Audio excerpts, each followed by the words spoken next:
وأكون للخير العميم مثالا. Karena ini akibatnya besar pada kehidupan. Makanya jujur deh ibu-ibu, saya juga. Apa hal paling pahit yang kita pernah jumpai dari orang tua kita? Ketika orang tua kita pernah khilaf bertengkar di depan kita. Itu mungkin memorinya tidak akan pernah bisa kita lupakan itu sepanjang hidup. Dan berapa banyak anak yang terlalu sering mendengar orang tuanya bertengkar. Maka akhirnya pertengkaran itu terus teriang-iang di telinga dia sampai akhirnya kadang-kadang tidak sadar anak depresi dan menutup telinga. Kenapa? Terlalu sering mendengar pertengkaran dari bapak dan ibunya. Tanpa bapak dan ibunya itu berpikir ketika sedang emosi. Lalu mereka bertengkar di depan anak dan tidak pernah merasa bersalah. Pertengkaran itu membekas luka di dalam kehidupan kalbu jiwa anak kita. Jujur deh, saya ambil sebuah ibu, saya mengambil sebuahnya. Saya lahir dari satu keluarga yang alhamdulillah banget, Bu. Bukan bermaksud saya membanggakan dan tidak ada sama sekali bermaksud menyucikan. Saya keluarganya, saya orang tua yang sangat-sangat saya syukuri. Tapi bagaimanapun mereka tetap manusia biasa. Mereka pernah bertengkar, kepelicut kalau dalam bahasa Jawa. Pernah kepleset gitu bertengkar ketika saya seusia Ja'far. Anak saya kelas 2 atau kelas 3 SD. Pernah itu kelas 2 atau 3 SD pada saat itu bapak saya pulang dari urusan bisnis dagangannya. Nah, bapak saya itu nantangin minyak untuk pabrik-pabrik. Terus ibu lagi di rumah, lagi keletihan kelihatannya, mencuci gitu. Terus ketemu bertengkar. Pas saya lagi pulang dari sekolah. Itu saya lihat ketika usia 8 tahun atau 9 tahun. Kalau sekarang saya 44 dikurangi 8 tahun, berarti peristiwa itu sudah terjadi sekitar 36 tahun yang lalu. 36 tahun yang lalu. Tapi tidak mampu saya lupakan itu. Walaupun setelah itu tidak pernah bertengkar sama sekali. Secara konfrontatif di depan sebagaimana yang saya lihat ketika kelas 2 SD. Tidak pernah. Mungkin bertengkar tetap, tapi silent war. Jadi misalkan kalau ibu saya ngomong sama bapakmu, saya tahu ini lagi bertengkar. 2-3 hari membaik kembali. Kalau bapak saya ngomong sama ibu, nah itu berarti lagi silent war ini, lagi ada pertengkaran. Tapi tidak lagi konfrontatif, sebagaimana pernah mereka kepleset sekali itu. Saya bingung lihat peristiwa itu.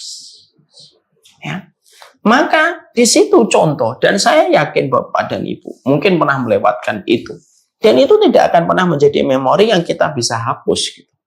Itu anak. Makanya akhirnya Allah itu nyampein kepada kita surat Al-Furqan 74. Itu dahsyat betul ini. Banyak orang tua yang pingin sekali anak itu mendengar ucapan dia, tapi dari lisan ibunya dia menjatuhkan kehormatan seorang bapak. Ada orang tua yang pingin sekali bahwasanya sang anak itu mendengarkan ucapan dia, tapi ternyata sikap bapak itu membuat air mata seorang ibunya itu sering menetes gitu. Ya susah. Dan ini teguran sebenarnya. Sebuah ketenangan dari anak yang memberikan pencerahan pada pandangan kita itu dimulai dari sebesar apa kita saling memberikan ketenangan untuk suami istri kita. Karena bagaimanapun kita saling memberikan keharmonisan, kerukunan, maka yang paling berbahagia dengan pandangan itu ketika melihat orang tuanya dalam kondisi tersenyum, saling bercanda, saling cubit-cubitan di depan anak. Karena itu kan ibadah. Maka yang merasakan endorfin langsung dari apa yang terlihat semacam itu tuh siapa yang merasakan langsung itu? Aliran endorfinnya itu muncul? Anak itu, walaupun anak itu nggak ngomong, ataupun anak suka berkomentar, ih apa sih, papa mama ini lebay deh. Tapi dia senang dalam hatinya. Makanya mari kita belajar tentang ayat itu. Allah menyebutkan kata azwajina lebih dulu daripada kata dzurriyyatina, karena kamu jangan bermimpi dapatkan dzurriyyatina qurrata ayun sebelum kamu sebagai azwajina itu qurrata ayun. Ya. Saya pernah mendengar sebuah kisah nyata, ibu-ibu. Ya. Kisah nyata ini adalah ada seorang ibu di atas 30 tahun, punya anak 2. Tapi kondisi anaknya itu berbeda sekali. Yang satu lumayan menguras energi dan terkadang menguras emosi seorang ibu. Yang satu terkadang berbeda sekali dengan kondisi anak yang pertama. Sebagai ibu yang Masya Allah ya, ibu ini betul-betul mungkin Allah memberikan petunjuk karena ibadahnya gitu. Ketika melihat 2 anaknya yang berbeda ini, beliau itu gelisah kok bisa beda ya gitu. Dan dia pengen cari ilmunya. Datanglah beliau kepada seorang syekh, guru besar di sana di Saudi. Lalu tanya sama seorang syekh itu, "Syekh, ini saya tuh punya 2 anak. Yang satunya, Masya Allah, yang satunya itu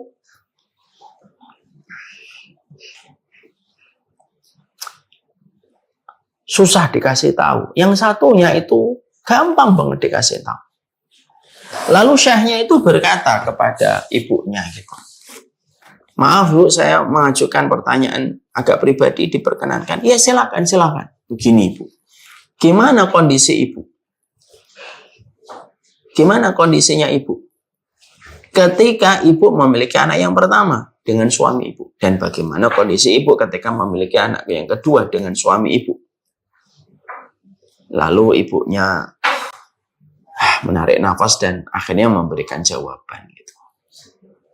"Iya, saya ketika memiliki anak yang pertama, kehidupan keluarga kami, saya terutama dengan suami sering sekali bertengkar. Perasaan saya masih kuat, ego suami saya juga masih tinggi, yang menyebabkan ya sering bertengkar. Seiring kami bertambah umur, kami menyadari, kami banyak belajar, kami duduk di majelisnya para masyayikh, kami duduk di majelisnya para ulama besar gitu ya. Akhirnya menjadikan kami sedikit demi sedikit berangsur-angsur pelan tapi pasti mulai berubah. Kualitas kehidupan keluarga kami setelah melewati 3 tahun, 4 tahun membaik. Saya menyadari bahwasanya yang paling penting ridhonya suami, dan suami pun sudah mulai tahu konsekuensi dia menjadi seorang imam itu apa yang harus dia persiapkan. Dan menyebabkan kehidupan keluarga kami jauh lebih tenang setelah itu. Baru kami memiliki anak yang kedua." Jawaban ibu itu menjadi jawaban dari pertanyaan ibu itu. Syekh itu lalu berkata, yaitu jawabannya Bu. Ketika ibu dan suami sering bertengkar, itulah yang Allah berikan.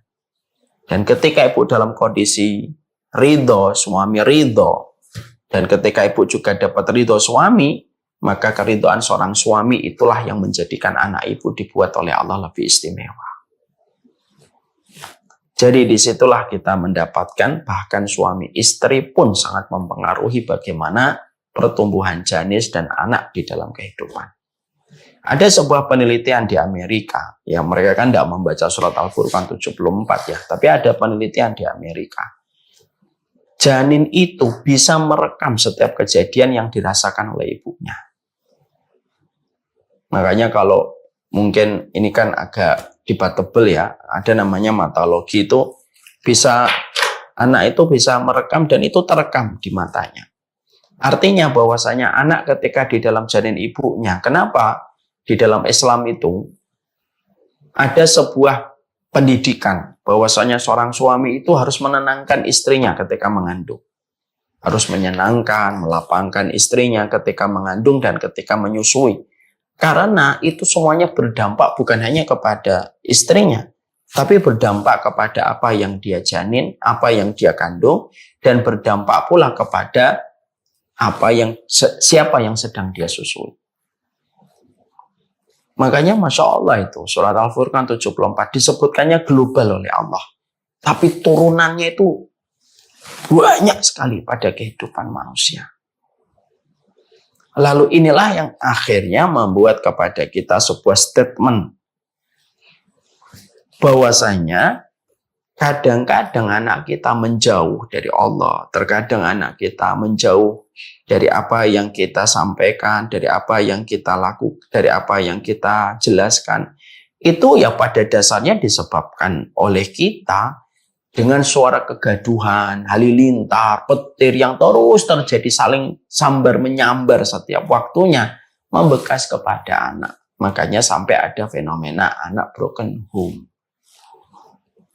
Dan anak broken home itu secara data dikatakan bahwasanya mereka lebih terpressure pada hidup mereka dibandingkan anak yang bukan broken home.